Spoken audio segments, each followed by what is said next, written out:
Hello dear teachers and parents out there. I just want to share with you yung song related to our topic a while ago, yung teaching the parts of the head o yung mga bahagi ng ulo. So ito ay tumutukoy sa mata, tenga, ilong at bibig. So ganito siya. Pero take note ulit or disclaimer, hindi po ako very good singer kaya pagpasensyahan nyo na po ulit. If you like to adapt yung song, okay lang po. Pwede nyo i-modify. Just sharing. Okay? Ganito po siya. Ako ay may mata para ako'y makakita. Ako'y makakita. Ako'y makakita. Ako ay may mata para ako'y makakita. Salamat sa may kapal. Ako ay may tenga para ako'y makarinig. Ako'y makarinig.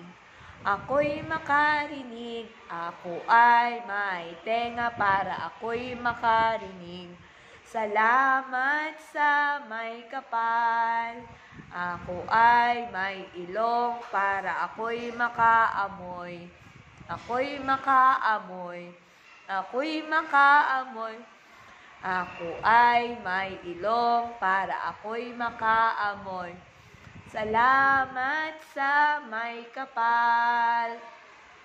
Ako ay may bibig para ako'y makakain. Makapagsalita. Makakain. Ako ay may bibig para ako'y makakain.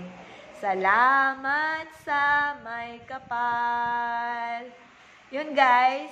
And then, i-explain din natin kung ano ang ibig sabihin o kung sino yung may kapal. So, in-explain ko sa mga estudyante ko na ang may kapal, ang tinutukoy ay ang ating Diyos. At dapat magpapasalamat tayo kasi meron tayong mata, meron tayong tenga, meron tayong ilong, at meron tayong bibig. Kaya, ma-appreciate nila kung meron silang mga bahagi ng ulo na ito.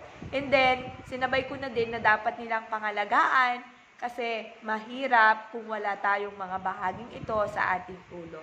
So yun guys, sana nagustuhan nyo, at kung nagustuhan nyo, pwede nyo pong i-share. Pwede po kayo mag-heart react. Thank you!